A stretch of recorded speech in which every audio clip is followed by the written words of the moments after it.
What's going on, folks? Welcome back to another video. In the previous video, I told you guys that I was going to show you how I rig up my tip-ups. And I've had a lot of success rigging them up this way, so let's get started. Okay, first things first, I'm going to show you exactly what we're going to need. For my main tip-up line, I don't have the box, but my main tip-up line is Sufix 50-pound test. You can find it anywhere. It's pretty much available anywhere online. Second thing we're going to need are treble hooks. This is a size 4 from Berkley. Treble hooks. We're gonna need some beads. We got some clear beads here from Bass Pro. We have some red beads here. We have bobber stops, pair of scissors, lighter. Got another pair of scissors here. We have these chrome spoons, Shiner spoons, 50-pound fluorocarbon leader line. Now this is specifically leader line. It's not regular line. This is fluorocarbon tip-up leader line. So you're definitely gonna want to look into that. And this is a Daiwa brand. I actually bought this on Amazon. I can send you guys a link down below exactly where to find it and the price and everything. We're also gonna need egg weights, and we're going to need some sort of barrel swivel. If you can see right there. So, and the egg weights actually that I use are 1/8 size, just so you guys can see right there. These are from Bass Pro. And you're also gonna need some sort of screw gun. Doesn't necessarily have to be this. You can use whatever you guys have at home. That's all we're gonna need for this setup. So let's get started. Okay guys, so I took apart the line on the reel. We wanna start from scratch, and we wanna start the new knot that's gonna go onto the reel, that's gonna hold the line on. So you wanna just double it up, your line like this. You want to do an overhead knot.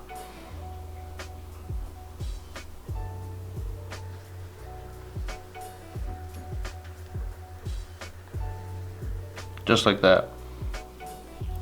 Okay guys, so once you get that knot down, you want to cut your tag end, whatever you have left, excess.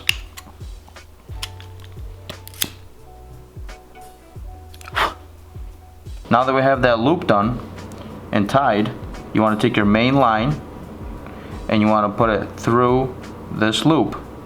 You do nothing but pull your main line. There you have it. Now you have a little circle here, right there. So now you take this, as you have it in your hands, and you throw it around your reel, and all you do is pull it. And there's your starting point to start reeling the line on to the reel. Okay, now once you got that on, you want to make sure you're reeling the line in the correct direction. This is a very important procedure here. This is the direction this one's supposed to go in, and I'm just getting it to start. Just a little starting point. Now that I got that on just like that, I'm gonna reel the rest on with the drill. So now that we have this set up, we got the drill and I got my reel. I want to put my reel and get this thing set up.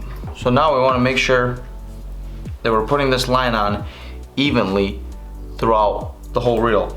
So we have 50 yards of line here, and let's get started. Put it on low speed, don't go crazy.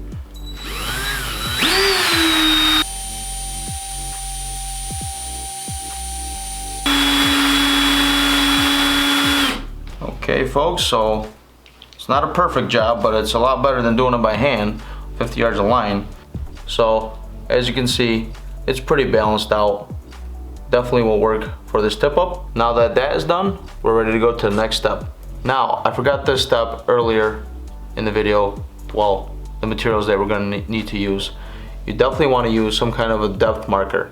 I use a button, just a simple little button works for a depth marker. You definitely wanna use this because once you get that line down and you say you get a fish on and then you throw your line back down, you wanna know what depth you were fishing at, and you don't wanna, you know, check the depth again with a weight. You want to put this through right here. It's a very simple process. You just put this right through. There you have it. You just want it just like that. You want it just to be able to slide freely on the line. The next step is the egg weight. You also want this to slide up and down your line freely. So you just slide this right through, and there it goes. You want that just like that. So this is very important as well. That way your bait stays down there and it's going to the depth you want it to go. That's a very important step. Now we have the barrel swivel. You want to put this barrel swivel on before you put on leader line. So you just attach your main line to one end of the barrel swivel, and everybody's got their own way of tying knots, but I just do it just overhand, one time through that loop. So now you're ending up with something like this right there, and then you just do I go 3 times around, 1 on the main line, there's 2, 3. Pull that right through, you hold that tag end and you cinch it down like so. There's a nice and tight little knot there. Cut that tag end off. Once you get that cut off, you're ready for your next step. For the 50-pound fluorocarbon leader line. Now this is a Japanese leader line, it's 50 pounds. I got 50 yards of it. This should last me a really long time. This stuff works wonders. This is the reason why I believe that I've been having so much success on the tip-ups this year, especially targeting bigger pike. And I truly believe the clear fluorocarbon line does that. Last year I had steel leaders on and I noticed a significant difference in this year after switching those steel leaders to the clear fluorocarbon. What a huge difference. 100% believe this is the difference for it.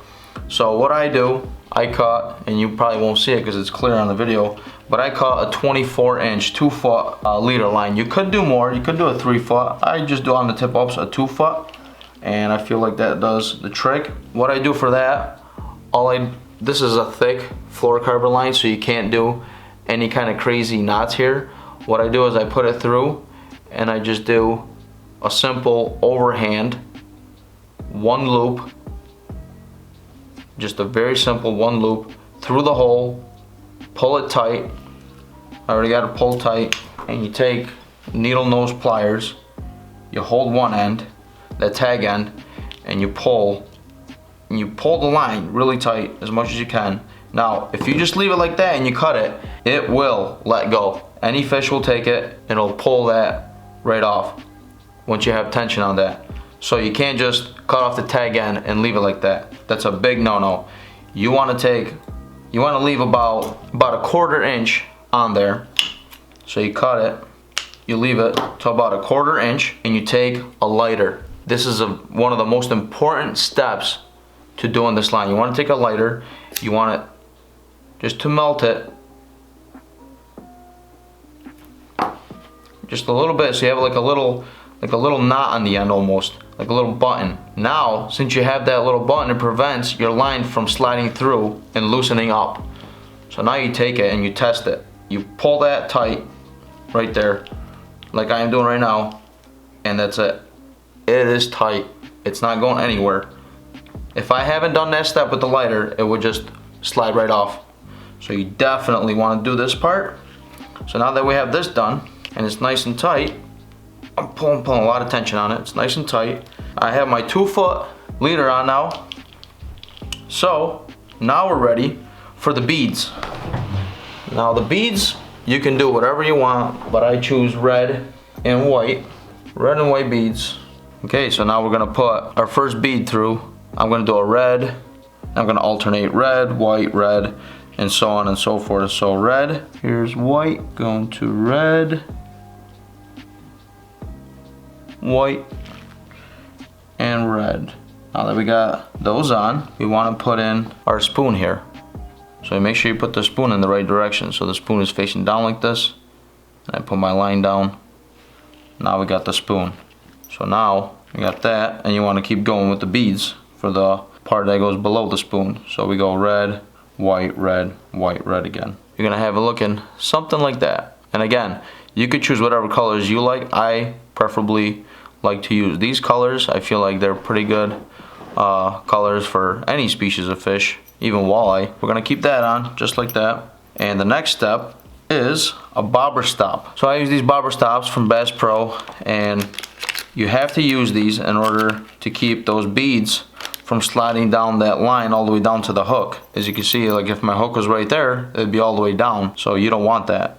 Those beads about a foot off from your hook or so.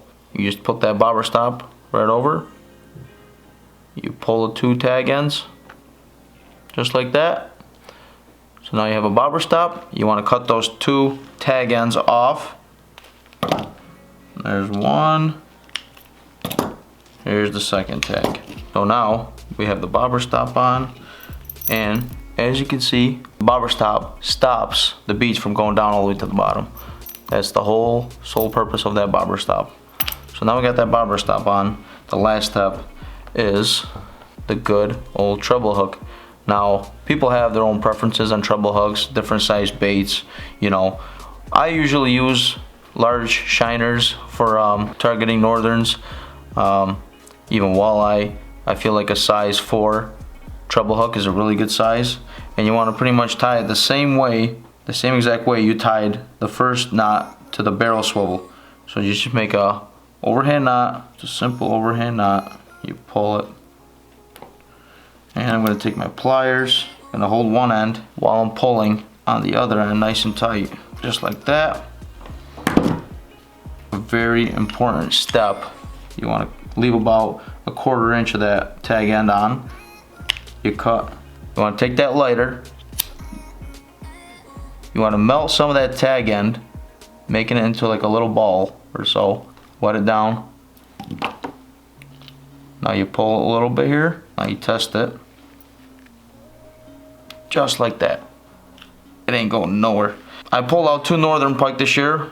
Pretty good sized northerns, 44 inch and the 42 inch. And this hook never came off. It held up solid, just the way I'm tying it. So a lot of people might say, oh, that's not enough. It's not gonna hold up. Well, a 20-pound northern and a 17-pound northern didn't pull this off. So that's solid. There you have it.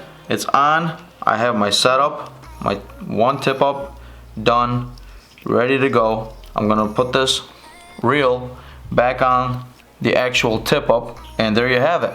And another step also, you want to try to keep this line, the fluorocarbon leader, you want to keep it as straight as possible. So you don't want to really coil it up into this, because you'll have like a spring effect when you're dropping your line down. You don't want that spring effect from the fluorocarbon, so you want to try to keep it somehow straight the way it is, just like that, and then you'll have a really nice straight line going right down the water. Let's put this back on to the tip up. So everybody has different style tip ups, so I didn't really go through what I have, but everybody has their own preferences on what they use for tip ups.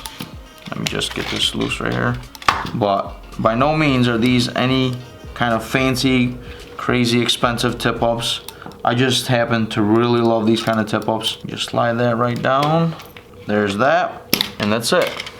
Have my main line on and everything else with it, ready to go. The way I have my fluorocarbon and keep it straight at all times, I just coil up this little section right here, and I just poke it right on the top with one of the hooks onto the wood.